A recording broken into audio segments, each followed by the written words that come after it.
중국의 춘추 전국시대 공자가 논어라는 책을 기록하죠.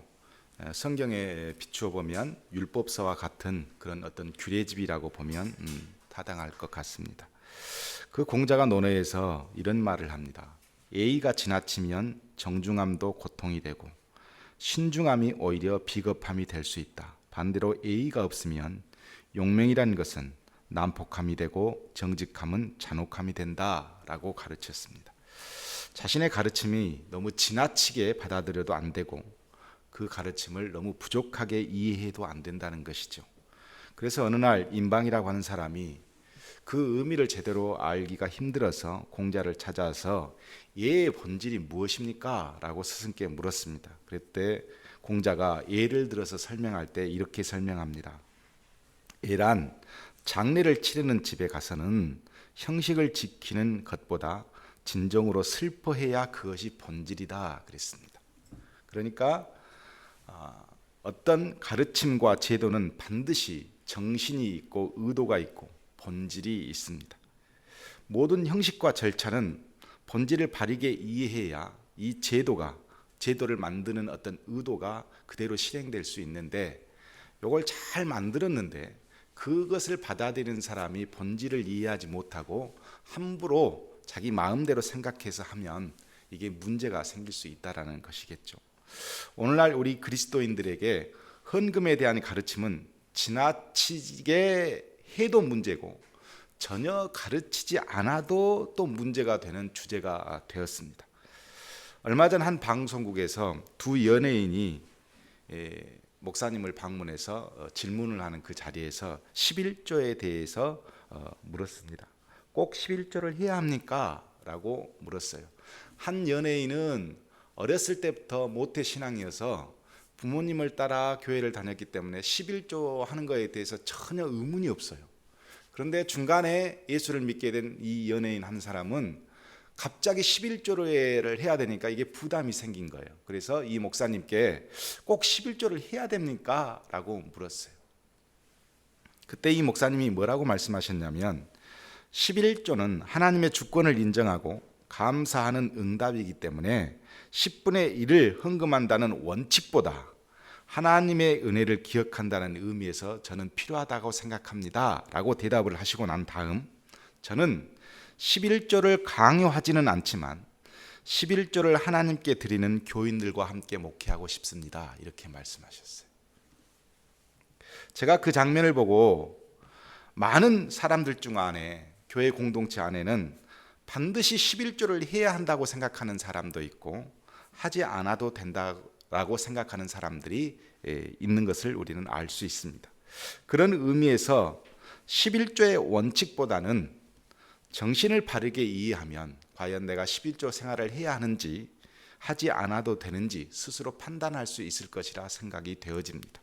그래서 오늘은 왜 11조 제도가 탄생되었는지 한번 살펴보면서 11조를 만든 의도와 정신을 이해해서 여러분이 하나님과 관계에 있어서 11조라고 하는 은혜를 함께 누릴 수 있기를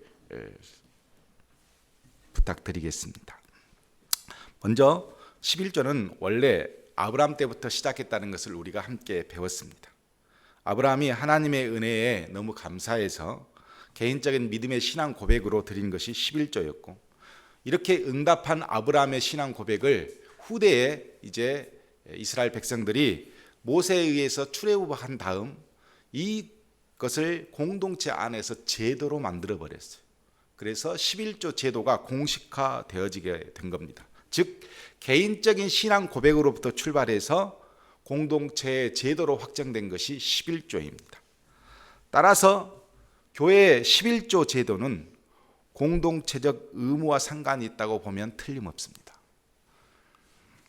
당시 출애굽 당시에 11조는 세 가지가 존재했습니다. 우리는 11조 그러면 한가 10분의 1만 드리는 것으로 이해하고 있지만 당시 이 제도를 만들었을 때는 세 가지 11조가 이스라엘 땅에 있었습니다.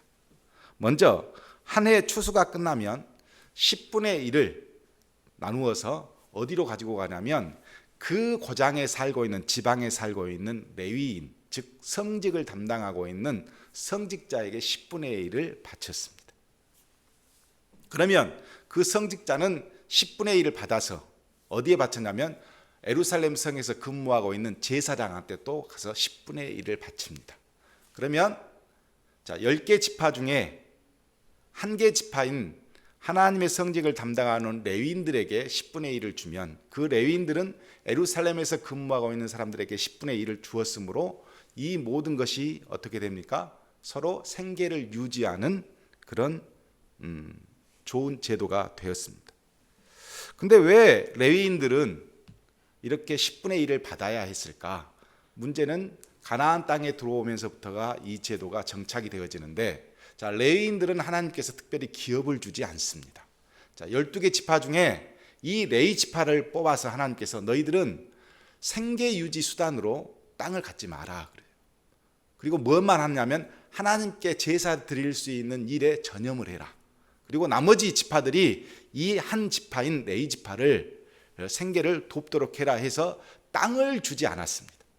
그래서 가나안 땅에 들어와서 다 땅을 분배해주고 이 레위 지파 사람들은 땅을 분배해주지 않았으므로 이 사람들은 거주할 집만 있지 농사를 짓거나 무슨 특정한 생계 유지 수단으로 할 수 있는 일들이 없었습니다. 그러다 보니 이 레위인들을 위해서 10분의 1을 주민들이 걷어서 11조를 드리면 이 레위인들이 그것으로 생계를 유지하도록, 한마디로 말하면 공동체 세금과도 같은 제도가 11조 제도였습니다.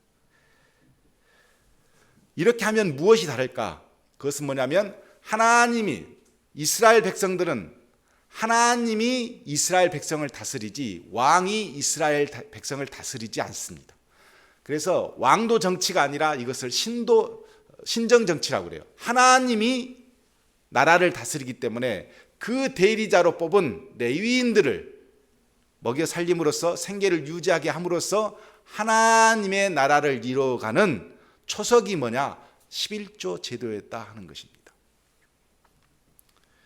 그런데 오늘날 우리가 살고 있는 이 사회는 신정정치가 아니라 법치국가입니다. 따라서 굳이 법치국가에 살고 있는 우리가 레위인을 위한 11조를 할 필요 없다, 이렇게 말도 안 되는 주장을 하고 있는 분들도 있어요. 문제는 교회 공동체를 이야기하는 거예요. 교회 공동체는 지금도 법이 교회를 다스리는 것이 아니라 하나님이 교회를 다스리고 있다. 우리는 신정 정치를 믿고 있어요. 따라서 교회 안에 하나님께서 하나님의 나라를 통치하고 계시는데 그 통치하는 일을 전념하고 있는 성직자에게 10분의 1을 드리는 것을 당연하게 생각했다 하는 것입니다. 그런 의미로 11조를 하는 것입니다. 그렇게 만들어진 제도에 문제점이 있었습니다. 어떤 문제점이 있었냐면, 자, 가나안 땅에 들어가서 이제 살고 10분의 1을 하나님께 드려야 되는데 너무 가나안 땅에서 살기가 힘들어요. 그러다 보니까 10분의 1을 레위인들한테 드리기가 쉽지 않았어요. 그래서 어떻게 하냐면 그냥 못 드렸어. 이것이 한두 사람 늘어나다 보니 레위인들은 너무너무 가난하고 피폐하게 된 거예요. 그래서 성경에 보면 막 레위인들이 움직이기 시작해.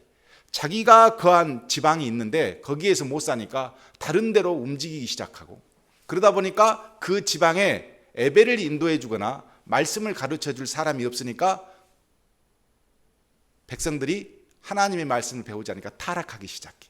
결국 그 결과가 어떻게 되냐면 나라가 망하게 되어서 북쪽은 아수르에게, 남쪽은 바벨론에게 나라가 멸망하게 됩니다. 결국 이 11조 제도가 온전하게 행해지지 않으니까 나라가 망하게 되었고 결국은 모두 다 한꺼번에 망하는 그런 사태가 벌어지게 된 것입니다. 그래서 말라기에 보면 마지막 구약의 선지자 말라기가 뭐라고 하냐면 11조를 드리지 않는 것은 하나님께 도적질하는 것이다 라고 그랬어요. 왜 그런 말을 했냐? 11조를 드리지 않으니까 레인들이 먹고 살 수 있는 생계수단이 없어요. 그러니 생계수단을 위해서 하나님께 예배를 준비하기보다는 밖으로 막 나가서 일을 해야만 했어요. 종처럼. 그러니까 나라가 엉망이 돼. 이렇게 엉망이 되는 것은 뭐냐면 우리가 11조를 생활을 하지 않았기 때문이다. 그래서 우리가 하나님 것을 도적질해서 생긴 결과이다. 이렇게 선지자들이 선포하게 된 것입니다. 그 후예들이 그 말을 듣고 11조를 부지런히 하기 시작했습니다. 부지런히 시작해서 어떤 그룹이 생기냐면 제사장들이 그 11조를 많이 성도들이 갖다 주니까, 백성들이 갖다 주니까 안정된 삶을 취하게 됩니다. 그러면서 생긴 것이 사두개인들이에요. 성경에 보면 사두개인들은 상당한 재물을 가지고 로마 정치인들과 굉장히 밀접한 관계를 유지합니다. 그것은 뭐냐면 많은 성도들이, 많은 백성들이 세금을 교회에, 그러니까 예루살렘 성, 즉 성직자들에게 바쳤기 때문에 가능한 일이었습니다. 많은 것이 생기니까 어떤 일이 발생했냐면 이제는 정치인들과 함께 놀아나서 많은 피폐를 만들어내요. 종교 세습을 만들어냅니다. 이렇게 이스라엘 역사를 살펴보면 11조 제도가 없으면 예배를 주관하는 성직자들이 생계 유지가 원활하지 않아서 타락하게 되고, 너무 11조가 많으면, 극대화되면 재물을 과도하게 모은 성직자가 정치와 관여되면서 또 타락하게 돼요. 결국은 왜 성직자가 가난해도 안 되고 부해도 안 되냐 하면 이런 수천 년의 이스라엘 역사를 보면 알 수 있는 겁니다. 그래서 11조는 공동체를 위한 헌금이기 때문에 과도하게 많이 해도 문제가 되고 너무 적게 해도 문제가 되는 거예요. 그래서 11조를 많이 드려라 하는 것보다도 적당하게 드리는 것이 굉장히 중요합니다. 그 적당하게 드리는 것이 뭐냐면 내 처지에 맞게 드리는 거예요. 내가 적어도 장로인데 이 정도는 해야지, 이런 식이 아니고, 내가 작정했으니까 이렇게 해야지, 이런 식이 아니라 가장 합리적인 수준에서 내 처지를 고려해서 하나님 앞에 하는 것이 맞지 10분의 1을 하는 것이 11조가 아니라는 것입니다. 11조가 이렇게 레위인들을 위해서 10분의 1만 드리는 11조만 있었느냐? 그러지 않았습니다.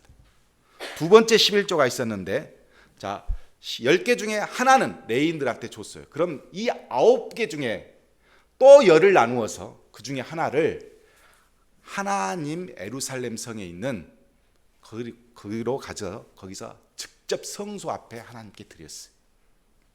소를 가져가서 드리고 내가 거둔 곡식을 가서 드리고, 이렇게 해서 추수감사처럼 하나님께 일정 부분을 10분의 1을 구분해서 또 드립니다. 오늘 본문의 22절과 27절의 내용이 바로 두 번째 11조에 관한 이야기입니다.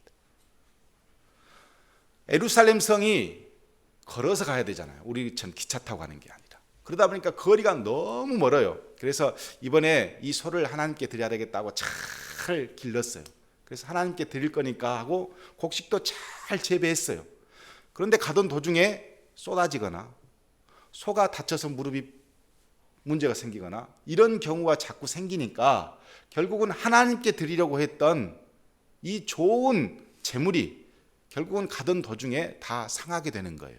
그래서 무슨 제도를 주었느냐? 하나님께서, 자, 그러지 말고 이 소를 하나님께 드리려고 하면 그것을 그 동네에서 팔아라. 팔면 100만 원을 받았어요. 100만 원을 받으면 이제 어딜 가요? 서울에 가서, 예루살렘 땅에 가서 그 100만 원을 주고 다시 소를 사는 거예요. 소를 사서 그 소를 드리면 된다는 거예요. 자, 이것은 뭐냐면 원칙에서 빗나간 새로운 제도를 하나님께서 주신 것입니다.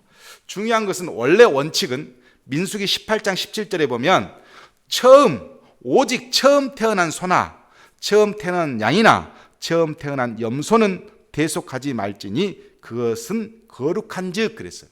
하나님은 처음 태어난 그 소에 대해서 성물로 여기서 하나님께 드려진 굉장히 거룩한 짐승으로 보았어요. 그렇게 가르쳐 주셨어요. 그런데 헌금하면서 너무 이것이 불필요하게 되어지니까 이것을 하나님께서 새로운 제도를 주셨는데 뭐냐면 편의대로 돈으로 바꾸어서 예루살렘 땅에 와서 다시 소를 사서 드려도 된다 그랬어요. 자, 물건 자체를 귀하게 여긴 것이 아니고 네 마음이 중요하니까, 나는 너의 마음을 보니까 이 소를 바치는 것이 좋겠지만 그러기 힘드니까 다른 소를 바쳐도 내가 그것을 받겠다, 이렇게 말씀하신 거예요. 거기 안에는 하나님의 사랑과 배려가 분명히 속해 있어요. 자, 돈을 얼마를 드리는 것이 중요한 게 아니고 네가 어떤 마음으로 드렸는가를 나는 받겠다, 이런 하나님의 의도가 있습니다. 자, 본질이 분명합니다. 그런데 이 본질을 이용한 인간이 또 나쁩니다. 자, 어떻게 이게 바뀌어졌느냐? 가만히 보니까 그렇게 와서 예루살렘 땅 앞에서 이제 소나 양을 막 사는 거예요, 사람들이. 그러니까 상인들이 생겨요. 상인들이 생겨서 우리 소가 좋습니다, 우리 비둘기가 좋습니다, 우리 양이 좋습니다 하고 예루살렘 성 앞에 상인들이 많아지니까 제사장들이 물건을 가져오면, 재물을 가져오면 이렇게 보는 거예요. 봐서 아이고 이거 무릎이 좀 상했는데 이걸 어떻게 하나님께 드리려고요? 이렇게 말하면 빠꾸되는 거예요. 그리고 또 다른 소가 오면 이것은 귀가 좀 이상한데요, 이런 걸 어떻게 하나님께 드려요? 그러면 또 그 물건을 산 것을 또 빠꾸되는 거예요. 그러니까 아예 상인들이 제사장한테 돈을 주고 자기 물건을 전부 다 거기다 납품을 하는 거예요. 그러면 먼 곳에서 온 사람이 저것은 제사장이 이미 인증한 소와 양이 저쪽에 있습니다, 그러면 그걸 그냥 바치면 제사장은 무조건 통과를 시켜주는 거예요. 그 제도가 생기면서 많은 사람들이 집에서 팔고 온 자기 소 100만 원짜리 소하고 예루살렘에서 사게 된 이 100만 원짜리 소는 너무 가치가 차이가 나는 거예요. 허접한 물건들이 제사장이 인증했다는 이유 하나만으로 그것을 막 비싸게 팔아주는 거예요. 그러면서 막대한 재산이 제사장한테 흘러들어갑니다.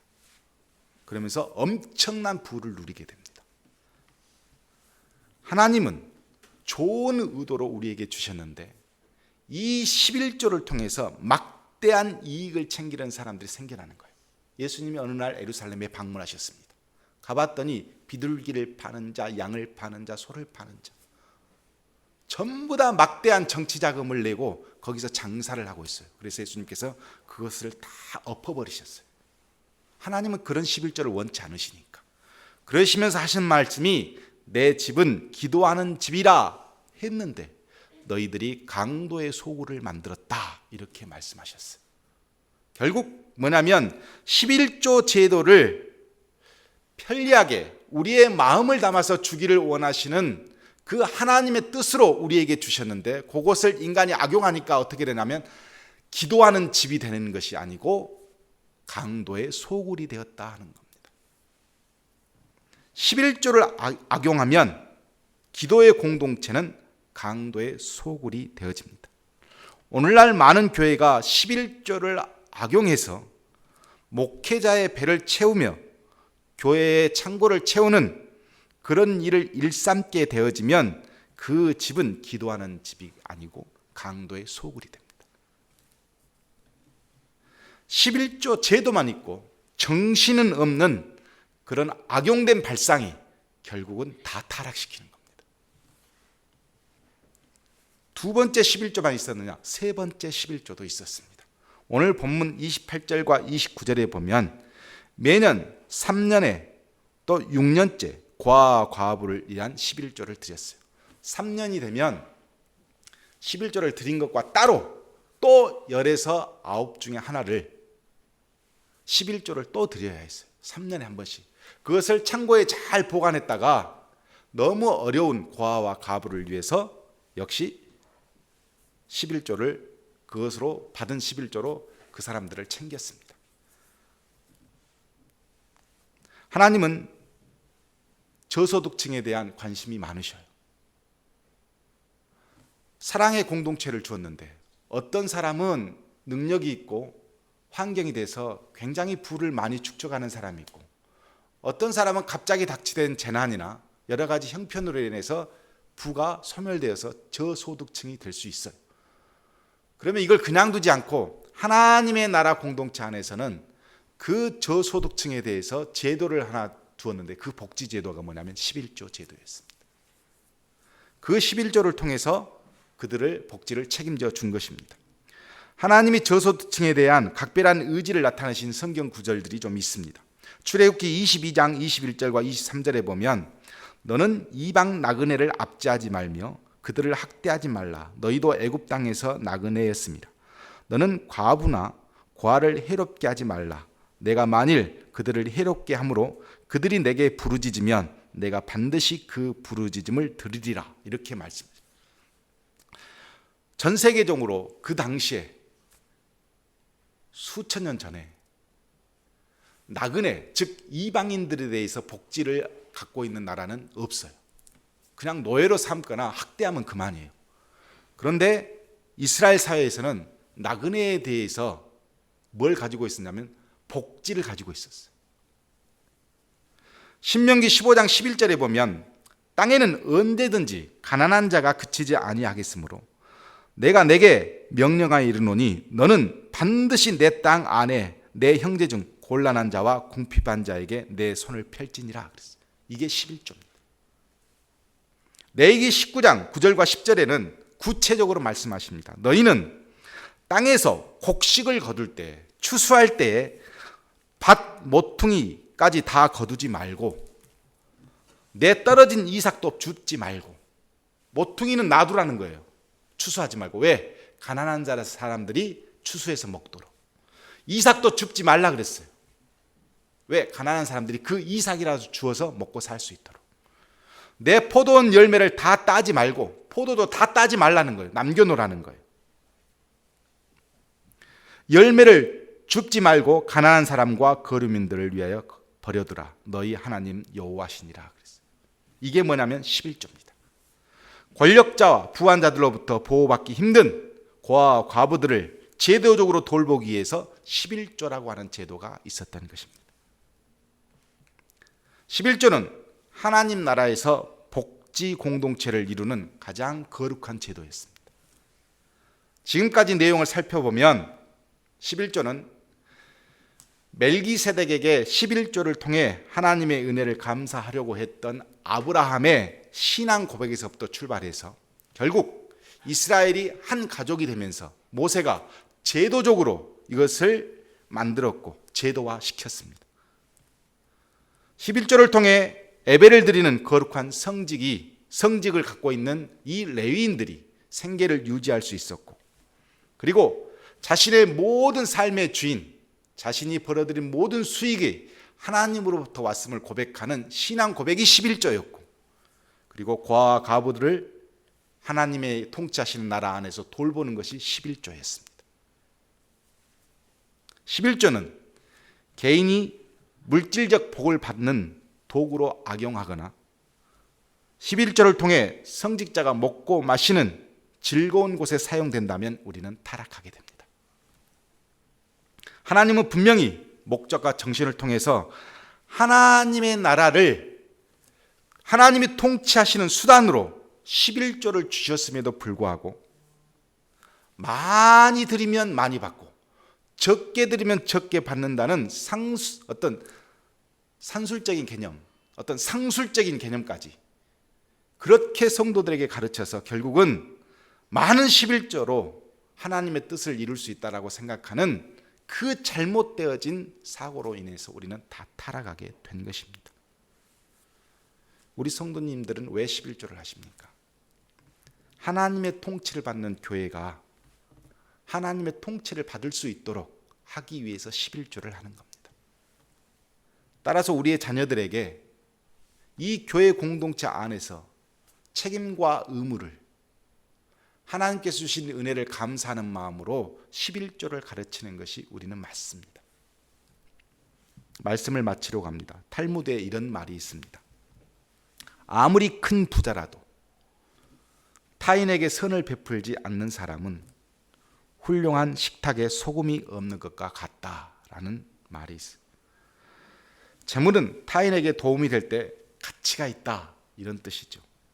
11조는 가장 아름다운 하나님의 식탁을 만드는 결정적인 본질이고 결정적인 도구입니다. 그래서 유대인들은 자선을 베푸는데 4가지 유형을 가지고 파악을 했어요. 첫 번째 유형은 어떤 것이냐면 11조를 함에도 불구하고 자기 것을 기꺼이 남에게 주면서도 남의 도움을 받지 않으려고 하는 사람들이 있어요. 이걸 교만형이라고 그래요. 그러니까 11조를 드리면 교회에서 이렇게 탁 드리는 것은 좋은데 교회에서 어떤 것을 받는 것을 아주 싫어하는 교만형. 남의 자선을 받기를 바라면서도 남에게 선을 베풀려고 하지 않는 유형, 받기는 받아도 절대로 헌금을 하지 않으려고 하는 유형, 이런 유형을 탐욕형이라 그랬어요. 탈무드에서. 또 자선을 베풀기도 싫어하면서 남의 자선을 받기도 꺼려하는 사람, 나는 헌금도 안 하고 교회로부터 아무 도움도 안 받겠다라고 하는 사람이 있어요. 개인주의형이에요. 마지막으로 기꺼이 자선을 베풀면서 남도 자기에게 자선을 베풀어 주기를 바라는 공동체형이 있어요. 우리가 왜 하나님께 애물을 드리냐면 이 애물을 드리면서 하나님을 경외하는 마음도 있지만 이 헌금이 다른 사람을 도울 수도 있겠다라는 마음으로 드려요. 그리고 내가 만약 또 어려워진다면 내 교회 형제들이 나를 또 도와주겠지 하는 마음도 함께 가지고 있는, 이게 공동체적인 사고예요. 이렇게 11조를 하면 우리에게 어떤 변화가 있을까? 오늘 23절에 이렇게 기록합니다. 하나님 여호와 경외하기를 항상 배울 것이니라. 11조의 목적은 뭐냐면 하나님을 경외하도록 하기 위해서 그런 거예요. 그러면 목적만 있냐? 그렇지 않습니다. 하나님께서 약속도 주셨습니다. 29절입니다. 그리하면 내 하나님 여호와께서 내 손으로 하는 범사에 내게 복을 주시리라 그랬어요. 여기서 복이 물질만 의미할까요? 아닙니다. 목적은 하나님을 경외하도록 가르치기 위해서 우리는 11조를 하지만 정신은 하나님 나라를 이루어가는 교회 공동체가 하나님의 통치로 이루어가도록, 하나님 통치를 받도록 하기 위해서 우리는 그 정신으로 11조를 하는 것입니다. 그러면 하나님께서 우리에게 복을 주시겠다고 하셨는데 물질의 복만이 아니고 공동체 안에서의 평안입니다. 구원을 이루어가는 기쁨입니다. 그것을 우리에게 하나님은 선물로 주십니다. 예수님께서 마태복음 23장 23절에 당시 종교 지도자들에게 이렇게 말합니다. 화 있을진저 외식하는 서기관들과 바리새인들이여, 너희가 박하와 회향과 근체의 11조는 들이되 율법에 더 중한 바 정의와 긍휼과 믿음은 버렸도다. 그러나 이것도 행하고 저것도 버리지 말아야 할 것이니라. 예수님께서는 11조를 강요하지 않으셨습니다. 그러나 폐기도 하지 않으셨습니다. 단지 예수님께서 말씀하신 것은 11조의 정신인 정의와 긍휼과 믿음을 강조하셨습니다. 11조를 통해서 정의와 긍휼과 믿음이 강조되지 않으면 어떤 사람이냐면 예수님께서 24절에 이렇게 말씀하십니다. 맹인된 인도자여, 하루살이는 걸러내고 낙타는 삼키도다. 바르게 가르치지 못한 지도자는 맹인이고 비본질적인 것은 걸러내고 본질적인 것은 그냥 삼켜버리는, 비본질적인 것은 그냥 삼키고, 왜냐하면 배 채우니까. 본질적인 것은 그냥 뱉어버려. 이런 것은 결국 바로 맹인과 같은 지도자의 모습이다 하는 겁니다. 이렇게 되면 우리는 다 타락합니다. 성도 여러분, 11조는 하나님의 나라를 세우는 가장 거룩한 제도입니다. 악용하면 엄청난 타락을 가져옵니다.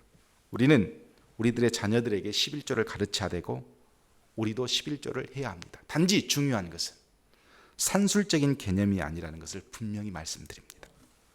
하나님과의 관계에 있어서 내가 무엇을 감사하고 무엇을 하나님께 드려야 되는지 11조 정신 안에 다 들어있습니다.